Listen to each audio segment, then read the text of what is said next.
Okay, we're back, everybody. Thanks for joining us again. So, based on what we've talked about so far, what makes you nervous about portfolios, or what makes you excited about doing yours?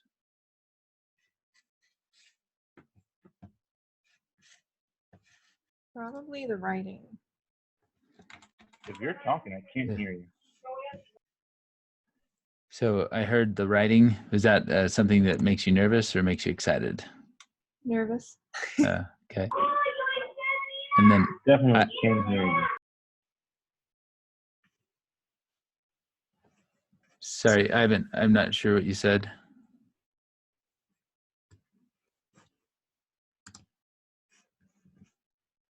Oh, he's gone. Oh, sorry. Was someone else about to say something?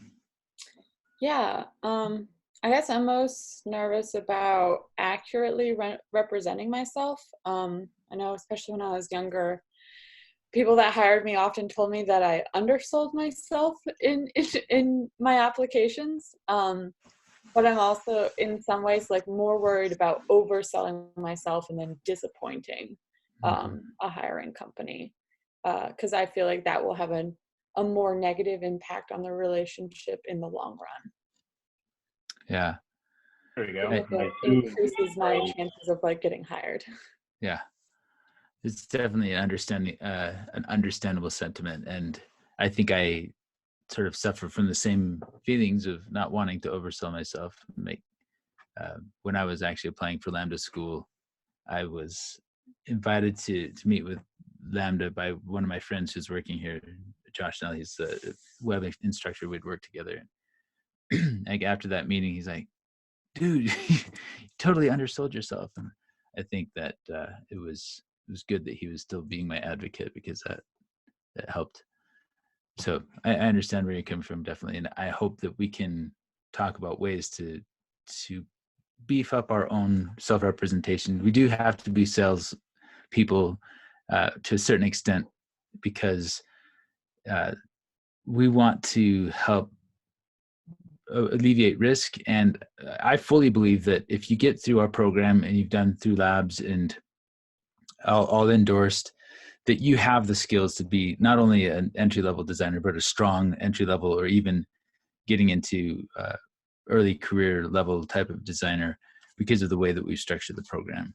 And so we will try to help you convey that in an effective manner. But definitely a valid concern. And going back to Serena's concern about writing, that's definitely something that a lot of people get intimidated by.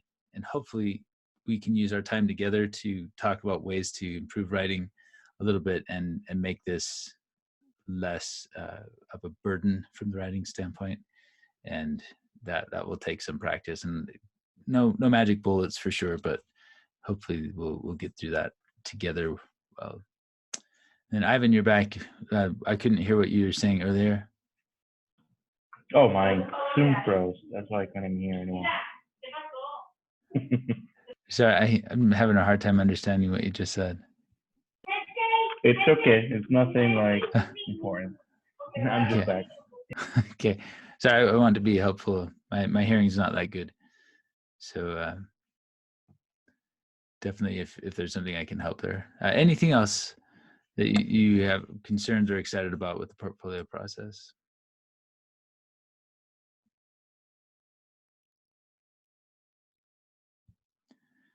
We'll say that portfolios, like I mentioned before, they're our design challenge. We've taught you the design process, and this is something that you can apply that design process to. There's no template for a successful portfolio for any given person, because if we give you a template, then everybody's got the same template and you don't stand out compared to each other.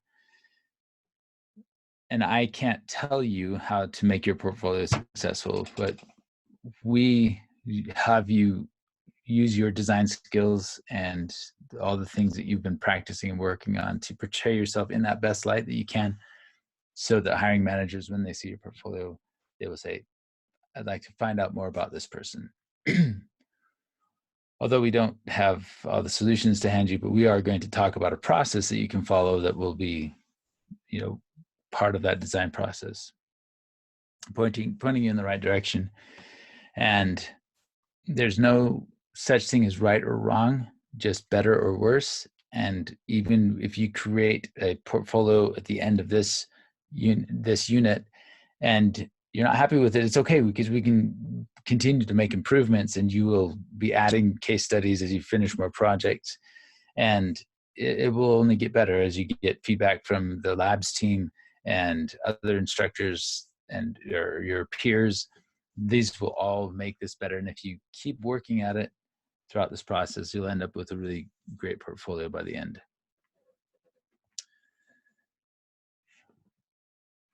All right, let's talk a little bit about personal narratives now at this point. I'm going to share this.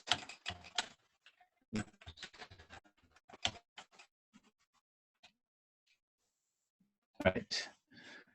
Don't worry about the August date on that. It's just when this was created. It's meant for today. What is a personal narrative? Have you thought about that term before? Have you considered your own personal narrative? What does it mean to you?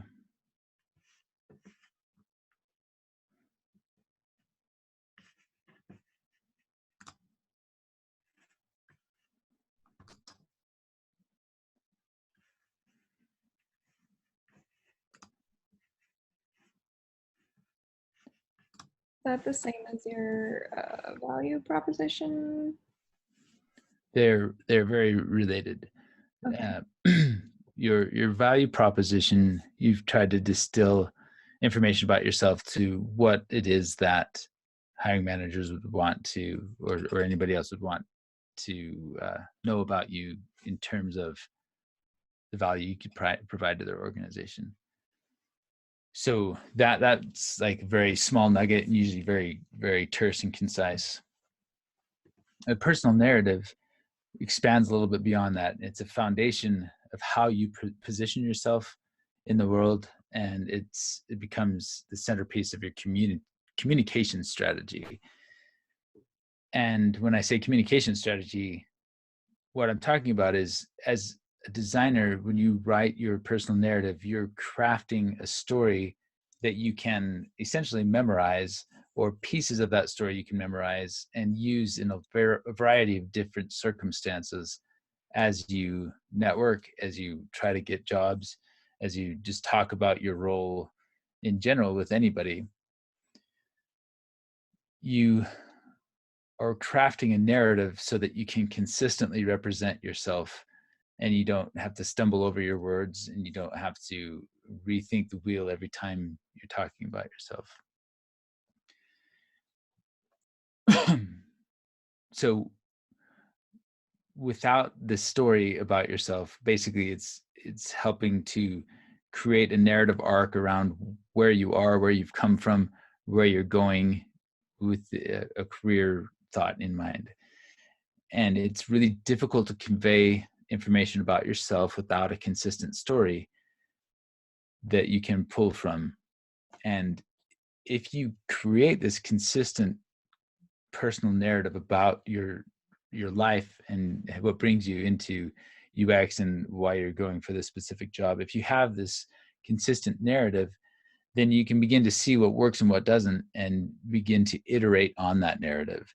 So what we want to do is to start writing a personal narrative about yourself, so that then as you write cover letters, as you speak to people at networking events or meetups, that then you get a feel for what people respond to, what they think is interesting, and then you can begin to use that part of the narrative, or to take out things that people don't find relevant or not as engaging, so that then you have a very nicely crafted personal story that then that it resonates with people, so that it's more likely that people will respond, call you in for an interview, engage with you further in whatever format you want them to. So you're wanting to combine your personal story with your skills, your experiences, and your interests into a structured statement that immediately differentiates you from other designers. And we don't want to just differentiate ourselves from others, and this goes back to Kelsey's comment. We want to distinguish ourselves in a more positive light, elevating ourselves compared to our fellow competitors in looking for a job. So we're really going for, after hearing your narrative, hiring managers should say, I want you on my team.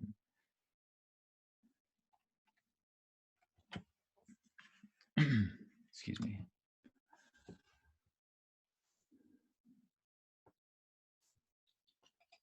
So just to reiterate, it's your unique story that you tell about yourself. It's the foundation for how you position yourself and you're in the world, and then it's the centerpiece of your communication strategy. As I mentioned before, is personal narrative is a design challenge in itself as well, and it's not necessarily something that would come easily or overnight. You will go through that process of testing it, creating it, testing it, and refining it until it really starts clicking.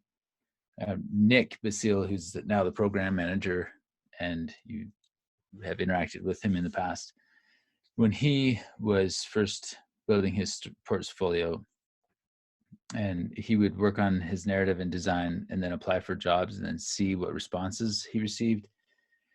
And he said that he applied for about 50 jobs before he started to get more positive responses. So he was putting feelers out there, and he would change the narrative and restructure things before sending out again. And he had 3 distinct versions of his portfolio with an updated narrative based on his latest skills and experiences and interests. So he went through that iterative process, going through a lot of job hiring opportunities. But it took some refining to get to the point where he had several offers, and getting that. When I hired Nick for this program, it was very clear that he had crafted a very good portfolio, very good message about who he was, what he could accomplish. And in fact, after I had done my interviewing rounds, he had been interviewed by my boss, Caleb. And Caleb said that was probably the best interview he'd ever had. So a lot of this material is prepared by Nick, sort of going over his process for refining until he was very successful in his hiring. And I'm saying that, you know, he's applied 50 jobs or 100 jobs, not to scare you, but to be aware of there's a reality that you can improve your material by sending it out and getting feedback on it. And that even the best designers don't get their design right on their first try. And so you don't need to expect that when you get done with this unit that you're set and ready to go and that you should never have to make changes, but you're likely to want to continue to improve and make it better. We try things, we measure them, we iterate toward better versions, because that's what design is really getting to the best version we can within the time and constraints that we have. Your portfolio and your personal narrative are design challenges, and it's going to be okay as you just step forward, step closer to figuring out what resonates with people and what is right as you send these out. So with that in mind, what do we do to go about creating our personal narrative? This goes back to what Serena was worried about, the writing process. This is kind of a creative writing exercise. There's no one best way to go about it, but there is a general process that we can follow. The first thing that I think is extremely important is that we start by researching ourselves and how others perceive us to get a better perspective. It's like what I think Kelsey was saying, you know, you undersell yourself earlier, but if perhaps you go to those people who in the past you had undersold yourselves to, say, well, what are my strengths? How do you perceive me as an employee? What are the things that I can do to improve to be a better employee? I've done this a couple of different times throughout my career where I will just send out an email to my colleagues, people that I've worked with in the past, and just say, I'm trying to understand better my strengths and weaknesses. Please respond to this survey and let me know what I can do, what I've got strengths in, what I can improve. And those have been very insightful for me to see how people perceive me, because they perceive me a little different than I perceive myself. And then to see what strengths that they see that I could enhance in order to become a better employee or better person. So that's a very important thing we can do. So researching, brainstorming, outlining. So brainstorming is basically, once we understand a little bit more about ourselves, we can brainstorm that content. And then, we write an outline, try to capture the essence of what it is that we know and see about ourselves that we can then turn into a narrative. And then begin to flesh out that outline and then refine it to start testing it, have people read it, tell us what resonates with them, what doesn't. So I started diving in a little bit earlier on research, because we want to go through each of these steps in the process a little bit more in detail. But here's some thoughts about the things that you can ask about in order to better understand yourself.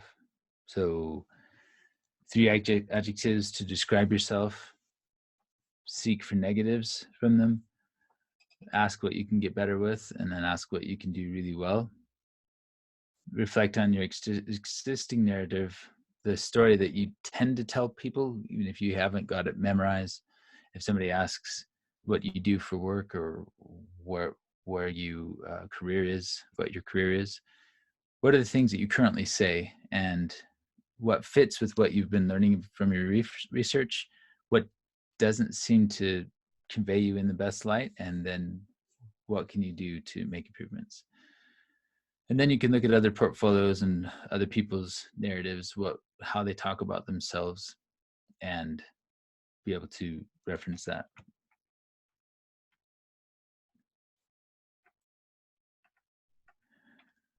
What questions do you have about the research process, if any?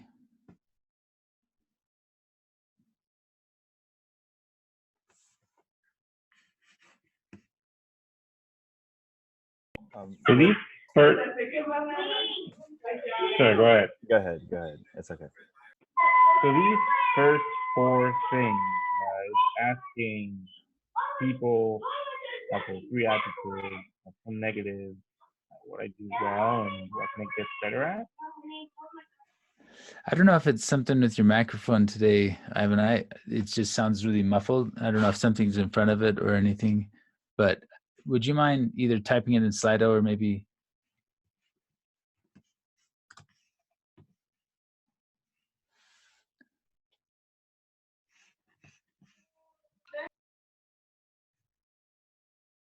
Is this a little better? Yeah, that actually I could hear you better. There we go. So these first 4 things, we're actually asking people for the first 4 criteria or questions. So let me go.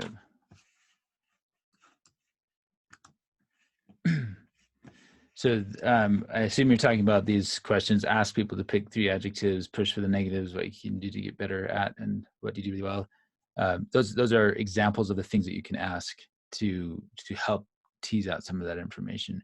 You could definitely structure it a little bit differently, but those are good questions that you can ask. Oops, keep clicking on things. But asking people to pick 3 adjectives to describe you, and then what can you get better at, and what do you extremely well. If you just ask those 3 questions to people and just say, don't be afraid to criticize me. If you have things, because I'm trying to improve as a person, as an employee, as a worker. So whatever you can convey to me. That's why I did it in a Google form, and I was able to send it to people anonymously and say, I'm not going to collect this information or personally identifiable information, so you can give me good quality anonymous feedback. Would be helpful. Did I answer the question you're asking? Yes, you did. Yeah, awesome. And then Was someone else about to ask a question as well? Yeah, I was gonna ask a question, but you answered it Okay. by answering Evans. I was just gonna ask if creating a survey would be best for this step in the process. Yeah, that's how I've had it effectively in my past. And people, you know, I sent it out to probably a dozen or more folks, and I think the last one I did was a few years ago, but I think I got at least 8 or 9 people to respond, which was a lot of good information. I compiled it all into a Google Doc, and then just sort of sorted it around like an infinity map to just kind of see the patterns that people were saying. And the one thing that was the biggest commonality was people said I should be more assertive. So that was good learning for me. Try to practice my assertiveness. All right. Let's see. It looked like there was another question in Slido. So let me go back there and just check it really quick. Will recruiters and hiring managers have time to give feedback on your portfolio? Do we ask for the feedback within the application? Most hiring managers will generally not have time to do that. But it never hurts to send a follow-up email if you haven't heard from anybody. Just saying, I haven't heard anything. Is there any feedback? Is there any feedback that you could give me that would help me be better at what I do? And probably 50% of the time, you'll get a response from a thoughtful hiring manager to say, yeah, here's what you could do to work on. And if they don't respond, no harm done. If they do respond, you've got some valuable information about that. You certainly don't want to pester people because that could backfire, but you know, asking just a simple follow-up email, just checking on how things are going, if there's anything that I can do to provide more information, that sort of thing, and then asking for feedback if they have it. I've done that before where people have just asked if there's anything that they could have done differently. I've been willing to respond if I had a spare moment. When you're in the throes of actually doing the hiring and going through portfolios, you can't respond to everyone right away. But if somebody takes the time to reach out and say, hey, what can you tell me? Then people will often make a little time just to send a quick 5-minute email with some thoughts.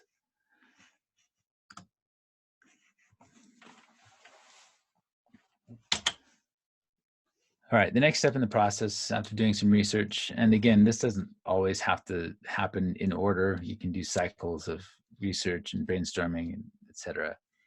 But taking some time to actually do a brainstorm on your own is really, really valuable. And I think a lot of people, when they're in the design profession, feel like they have to start into the design and really get their final product quickly.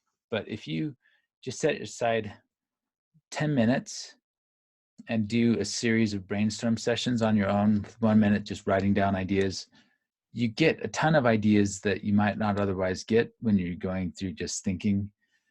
And you can always throw out everything that you did, and you haven't wasted the time. It's only 10 minutes, but it can provide enormous value.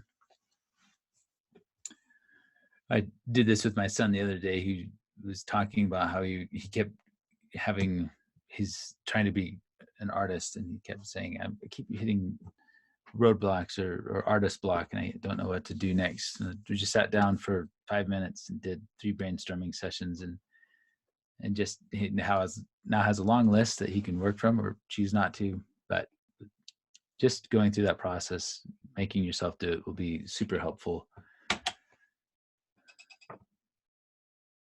Next, for your outline, you've got material that you've done research, you understand more about yourself. You've got the stories you've told in the past. Now you want to focus on that big picture. What is the narrative arc?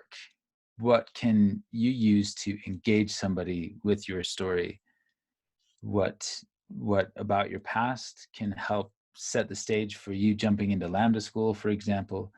And what is it about your interest in user experience design that's compelling?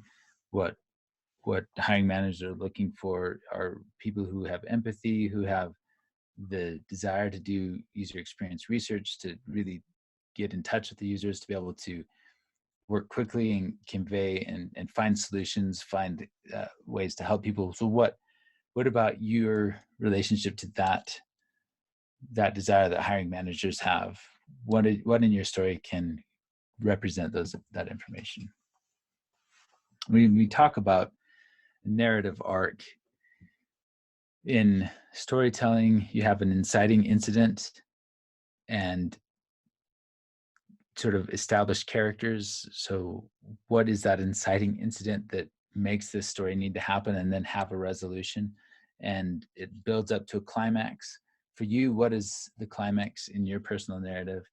Is it coming to Lambda School? Is it graduating from Lambda School? Where does it fit in that process? And then after that climax, there's a denouement, a resolution to the conflict that's happened that makes people feel at peace. And so if you can construct your own personal narrative following that arc, it doesn't have to be long, but putting in incidents about your life that help represent those stages can be very helpful in engaging someone and wanting them wanting to learn more.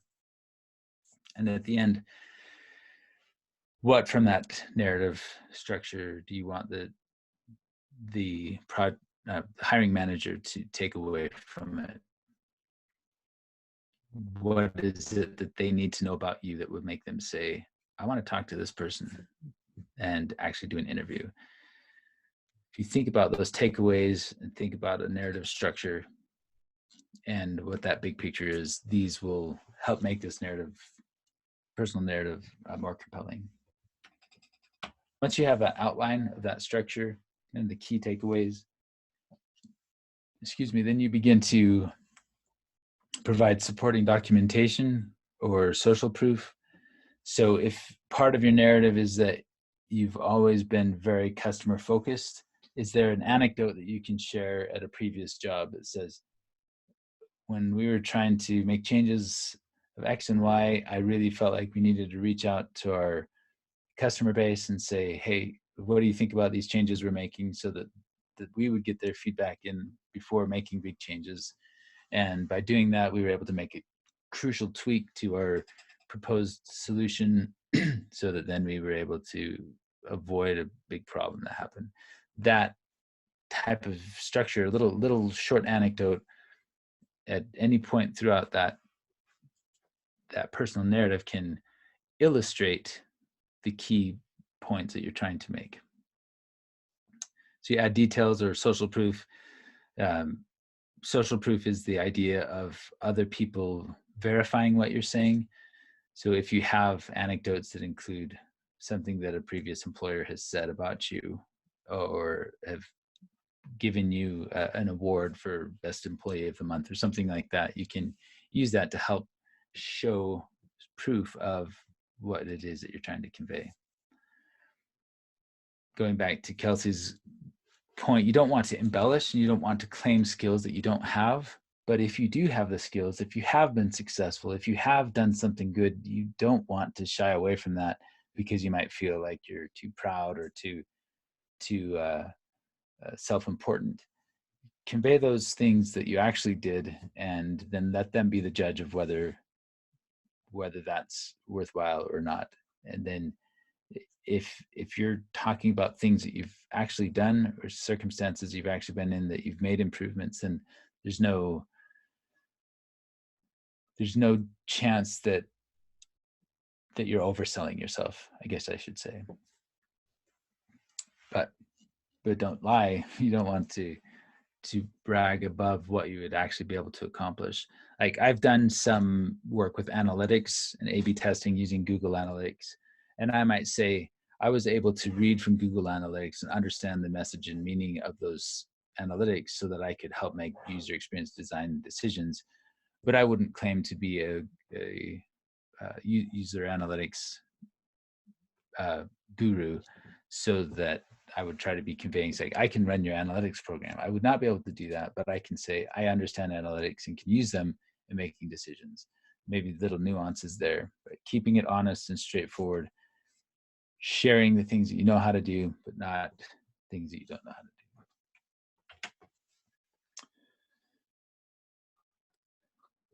So following fleshing out of your outline, you move into the refining stage. This is just like user testing. Have somebody read it. Have anybody read it. Have all of your classmates and your instructors read it. Yeah, if they will. The more feedback you get from real people responding to it, the better off it will be. You ask questions. Does it describe me well? Does it make logical sense? Does it flow well? Is there anything missing? How does this make me look relative to other designers? Am I elevated or differentiated? Am I really putting my best foot forward here? Do I have any typos? So you go through that process, have other people read it through it yourself, and begin to take out unnecessary pieces, refine wording, add elements that may be missing based on what feedback people give you.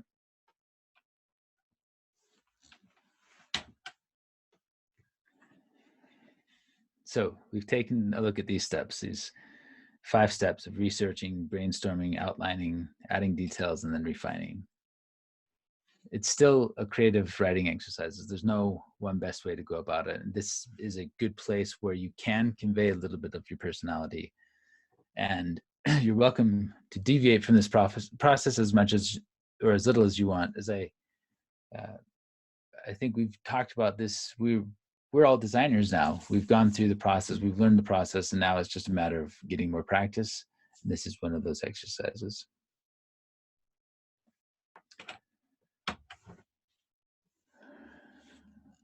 So why do we create this narrative? Because it becomes the foundation of our communication strategy, as I mentioned. We can use this narrative or pieces of it in tons of different scenarios and situations that we might find ourselves in. So the elevator pitch. From our narrative, we can take a small snippet that might be something like our value proposition, but perhaps a little bit adding on to that, sort of building up to what that value proposition is, being able to convey that story in a couple of minutes. So somebody asks about you, what do you do? Where are you going with life? You've got something ready to hand that you can share with them. Networking hook, similar type of situation. You're out mingling with people at a networking event and someone asks you, yeah, what about you? What's your story? And you've got something. You don't have to make it up as you go along. It's prepared, it's succinct, and you've actually shaped it out in a very positive structure that is engaging. But that's the idea anyway of crafting this narrative. It's super helpful in job interviews. You can think about job interview questions as you craft your narrative. Say, what kind of thing would I answer? How would I answer this using my narrative, personal narrative that I'm developing? Cover letters, job applications, portfolio, all of this can leverage the personal narrative you're about to write, which will then be a consistent message that you convey, and then you can begin to see what resonates with people so that you can emphasize those pieces or de-emphasize others that maybe aren't relevant as you begin to get feedback.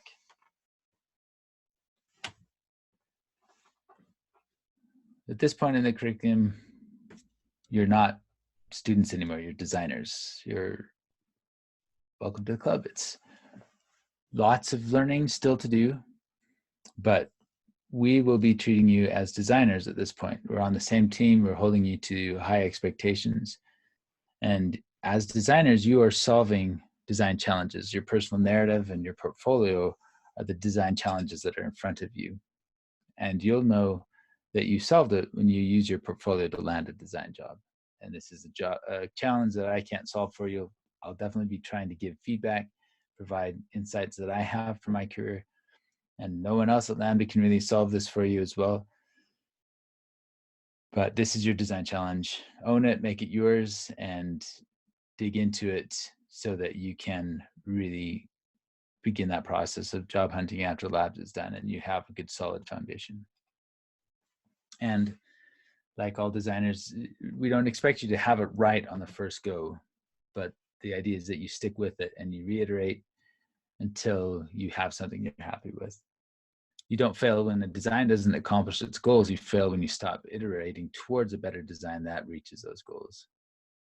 And this is the moment you've been working toward, and it's time for you to fight for your future as a designer. So good luck. I'm rooting for you. The whole team is rooting for you, and everybody's excited for it.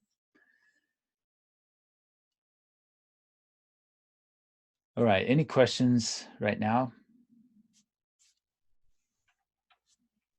Let's look at Slido again, see if something's up.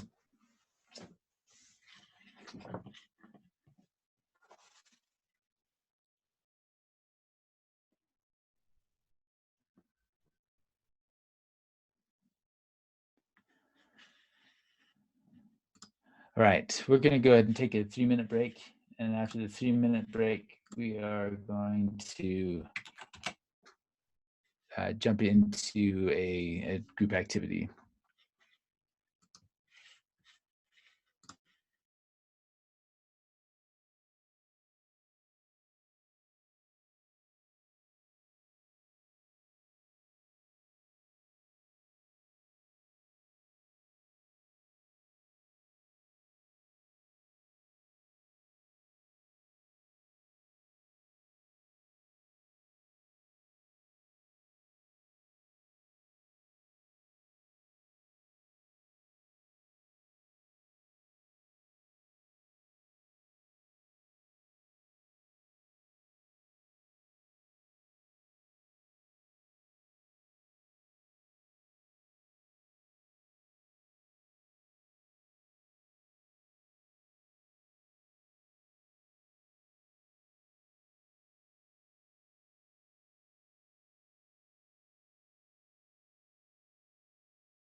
Okay, back.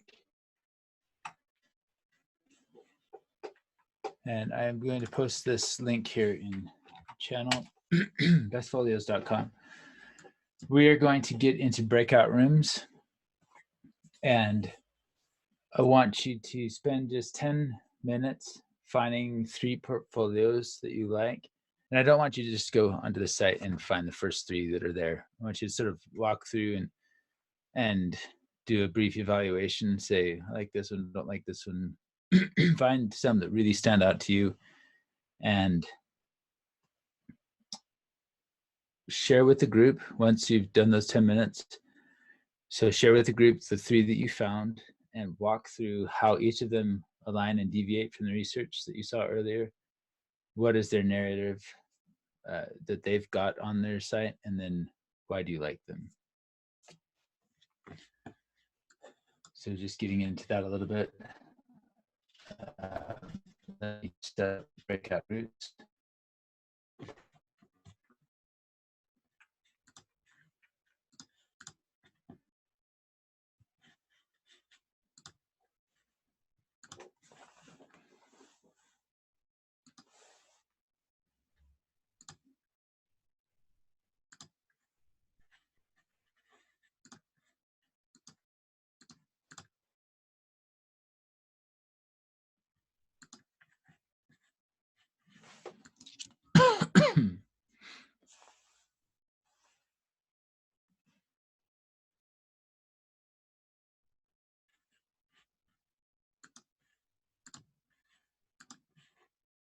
Okay. Before I open the rooms, does anybody have any question about what we're doing? I will actually post these instructions to the channel just so you have reference to those.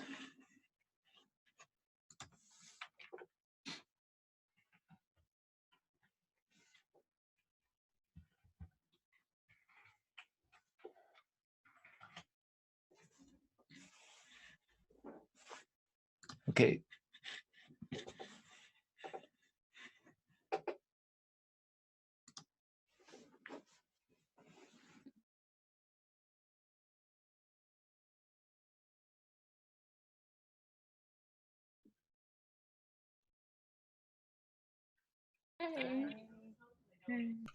All people that I know. And what I particularly like about Alice is that she has a very colorful portfolio. And at the same time, she very much likes to stick to trends. So this one in specific, as we see, we have like the menu on the will be popping up a lot. She has a quick or brief description of who she is. There's a read more, which goes to her about, which I kind of really like. I like that she has more about all of her material. So if you wanted to dive into case studies, you just click on it and get more information on it. However, one thing I feel is that I think what we should do. she could have had a better opportunity in displaying Look at the print sprint. There's a way to complete the sprint. very quickly some of the To the next sprint. But then we should then look at this sheet. features within each of these products that she's designed on this landing The page. market test. This is only So right now it's forcing me to have to click on it, and I don't like that. I want to be able to quickly assess something I'm interested in and then further look into it. That makes sense. I'm not a huge fan of the animation of it, You know, but I am a fan of her anything color that's like a very important in relation to the product itself. So it looks deliberate and combination of like carryover from last sprint, whatever wasn't done for some reason. that's Alice's portfolio. New priority stuff. Then we have Ed, who is completely the opposite. He's super minimalistic. He does not have an about me page. In his opinion, the about me is social media. So anything that has something personal, whether it be Instagram, Twitter, Dribble, he thinks that expresses These are not, and not necessarily his portfolio. His portfolio is for his alone. It is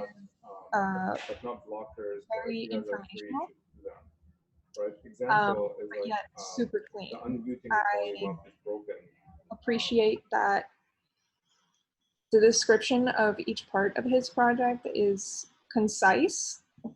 The imagery is perfect because he has like old and new. he explains exactly why he made these choices in one paragraph, which I think is amazing and something I will look forward to doing. And all of his work pinpoints exactly the main key features he wants to talk about for his project.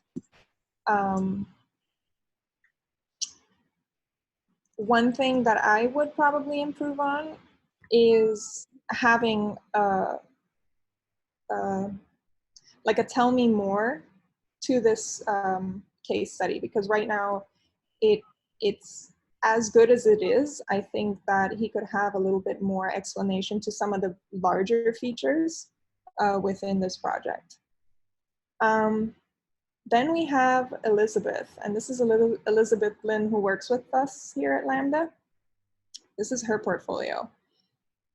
At first glance, I was dismissive of this portfolio, and because it's not my aesthetic, it's not something that I gravitate towards. It's the typeface, you know, aesthetically, it's not something I would go for. However, her about section is really good.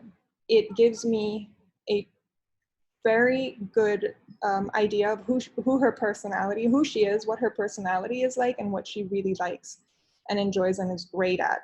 So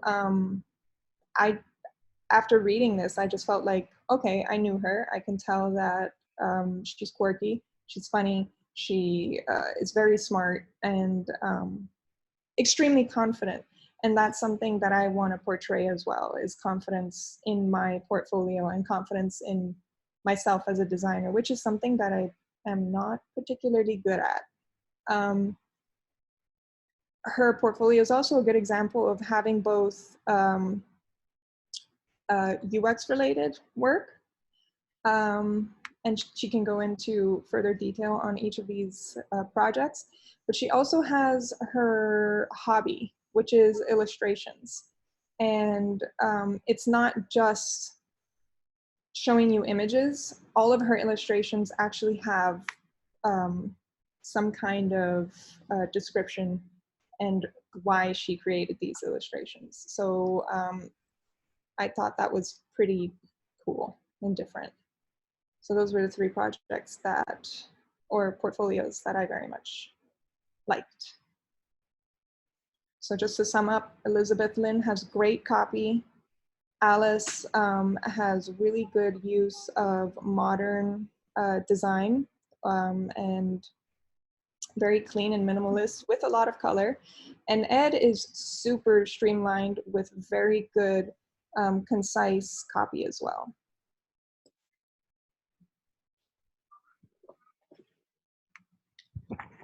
That's awesome. Thanks, Serena.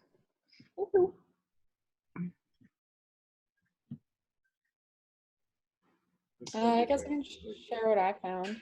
Sure. Cool.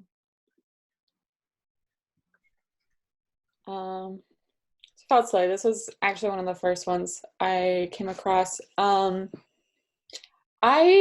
don't know. I think it's an interesting choice to use like a picture of yourself, especially so large for the first page of the portfolio. But faces are also something that like really stand out to people. And looking through like many portfolios that were just text, I think it's really engaging to have some kind of image here. I like the use of black and white, and that as we go further down his site, he kind of incorporates like more and more color. You get sort of these little text summaries of like the work that he's done, accompanied by images and the color. I guess he's done some work like teaching and stuff, so you see that demonstrated. Yeah, I don't know. I like the way that this was presented, and that like shift from like more professional but like striking into the more like creative, like you really feel like you're taking on a journey of like who he is to some degree. And then this one has a studio, which I guess is, I actually was confused about whether this is a company or a person, but I was just really drawn to this landing page with the bright colors on the black and botanical illustrations. I thought it was really different, definitely stood out. And then as we get into like the featured work is like really well highlighted. And there seems to be like a pretty common theme to like their aesthetic. I feel like I'm getting a good idea of like who they are as a designer, and kind of the like general color palettes that are gravitated towards. And yeah. And then these two like are similar in different ways. Like this is definitely another black and white example. This one is a little bit more colorful. I'm not a big fan of the Tian, which means fairy. I mean, I guess it is interesting. It definitely stood out. I was like, oh, that's an interesting choice. But I really like the way that the work is presented. Like we have these large images and then a like sort of a brief explanation of what they were doing, and a really readably clickable link that will take you to more information about that project. And then every one of these is like presented in a similar way, and they do a good job of I mean, this could probably be a little bit more head-on, but like getting to see the mobile versus the desktop version is really interesting. Yeah, and this user did a similar, it's almost the same in a way, where they have like the project, brief explanation of the work they were doing, and then you can like get into more information and see like the general image of it. So yeah. Awesome. Thanks, Kelsey. Nora, Brandon, one of you want to share at least one project so we can get through everybody? Swiping and tapping, but we could just Yeah, I can. for example. Yeah, go for okay, it, Brandon. No, go for it. There's like So I don't hear, this is on Fine. your plate, right? let's see.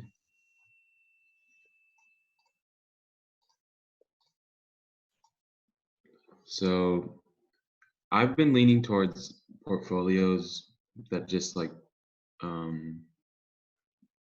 what I think I would want to do for mine is just have all the projects not take up too much space on the page. Like I think it was Alice's that Serena showed us. It looks really nice, but I feel like you kind of have to scroll a lot to get to the next project. So I've been leaning towards ones that have either like smaller cards that you can easily select to see more about the project.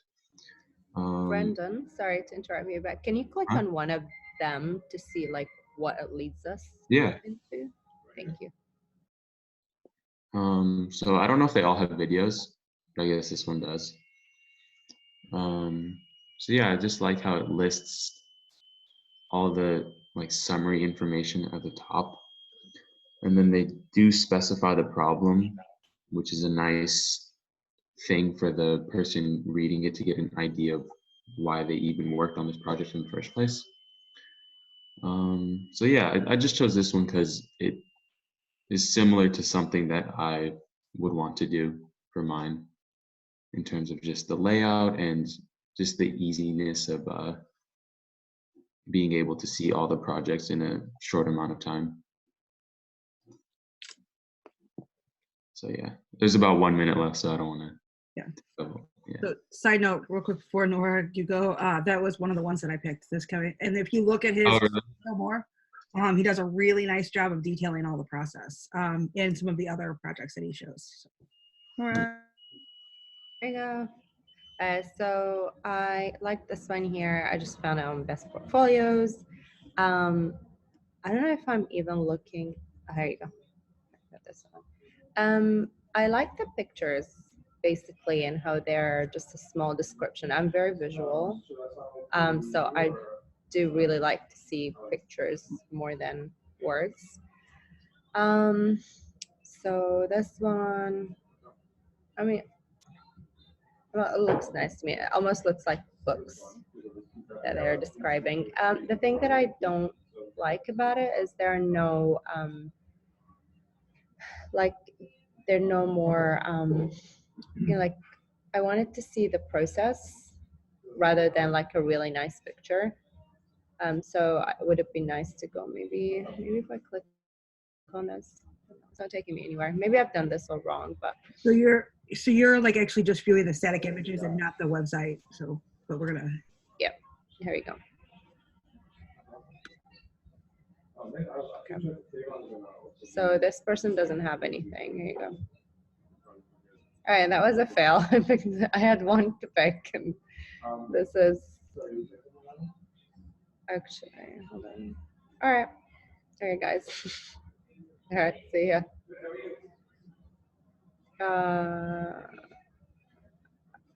I don't know. I'm like, I see the time limit and I froze. Sorry, but this person doesn't have anything except like pictures. So I don't know if I picked the right portfolio. Maybe this one. This one I really liked. Here you go. Let's see. This is better. I like the blocks on this one. How every.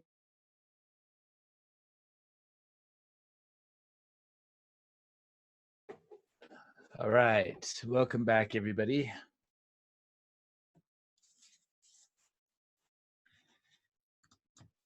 So I wanted to point out a couple of things based on what that exercise was about, which is you probably saw that each of you had some different tastes and different preferences in looking at those portfolios, what resonated with you, what didn't.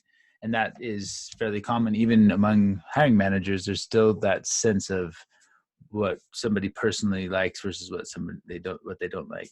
So you'll be dealing with that as you send out your portfolios to a lot of people. There are still personal preferences involved.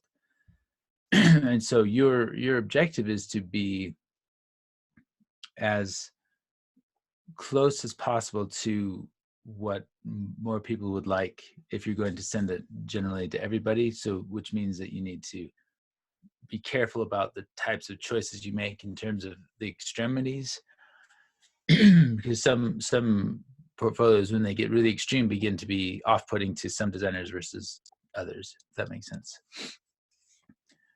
while still maintaining a sense of differentiation for yourself, not being too generic. So the other thing I wanted to point out is that a lot of the portfolios we went and liked were from practicing designers who'd been in the field for quite a while. And so they had a lot more material to show than you probably will when you get out your portfolio. So I wanted to point out one thing that you can do when doing a little bit of a comparison. Let me see, pull up this. You should definitely look at a lot of those portfolios for a sense of aspirational and what you might want to get to. But you can also get filtered down to the student portfolio sections, which will give you a better sense of who your competition is and give you a better sense of ways to differentiate yourself, pushing the envelope of your own portfolio to stand out compared to other students. The way I got to this, going to portfolios, and I selected the product design, and then I scrolled through, found one that had the student label. Oops. There we go. So clicking on that student filter or tag will bring up student portfolios. This should actually, that didn't go where I wanted it to.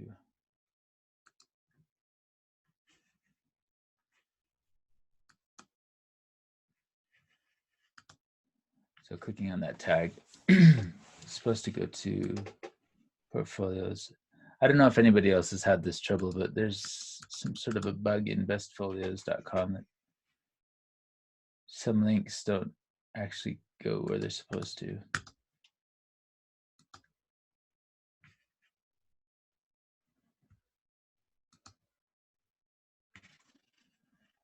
There's also this tag thing here that you can select student by.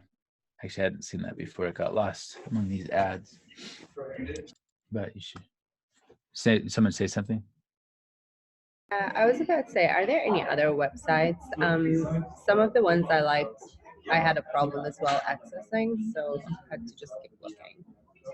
So are there any other websites where we can look for actual portfolios that you recommend?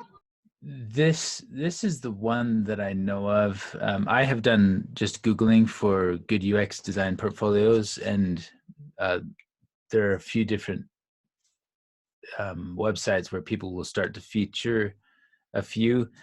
Some of those curated lists often gravitate like beyond what I would expect from our designers and what I would, as a hiring manager, look for in a good quality UX designer. So that's one of the concerns I've had with some of those aggregations. So this one just feels more like a bucket that everything's thrown into, which gives you a good sense of being able to find others, if that makes sense. So I don't really have a good recommendation. Thank you.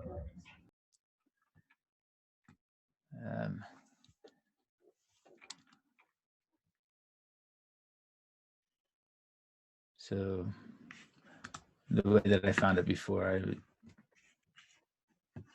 I'm sure that I just clicked on, there it is, student. Okay. So these are example case studies of students, and I don't know exactly what's going on, but I was able at one point to navigate to portfolios that had the student label as well. So that is really weird. Anyway, if you can get to that, that's a good place to start seeking those example portfolios that are more on par with what you might be competing against, what other designers might see. So, all right, that took a little longer than I hoped. What other questions do you have at this point?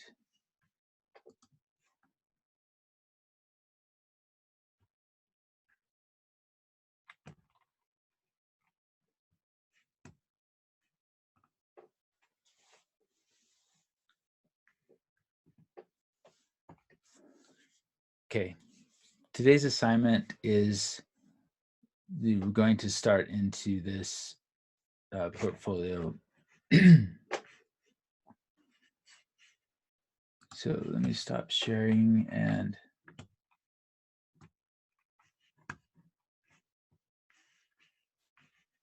put that back up.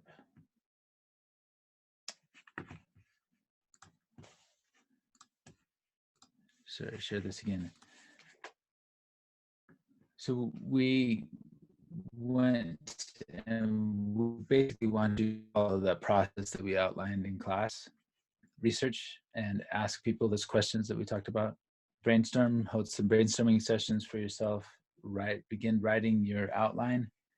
Begin adding details to that outline, and then begin to ask these questions. Have your classmates read your narratives and get it. Or this is supposed to say personal narrative instead of personal branding, but your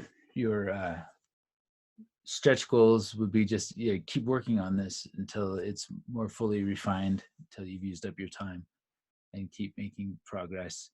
My objective for this is to have you get to just about a page worth of material, and you aren't going to use that full page of material necessarily in anything, but what I'm shooting for is that quantity of full narrative that you can then pull pieces from as you're needing it for different strategies that you're using in your communications, whether that's your elevator pitch or your about me page or your letter of interest or on your portfolio itself on that portfolio site. So shoot for just about a page. I realize that may be a little hard to get to the full page, and so but I want you to keep developing content that follows that narrative structure, adding anecdotes that support each one of those elements of your narrative structure so that you have those stories on hand, that you've written them out, and then we will be able to review some of them tomorrow. And I think that's been helpful in the past to just read through some, talk about what's good, what works, what could be improved, and then we can just continue on with our process there. Any questions about it?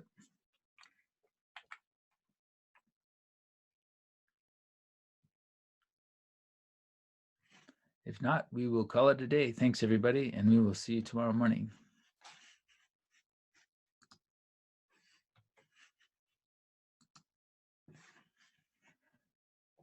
See you.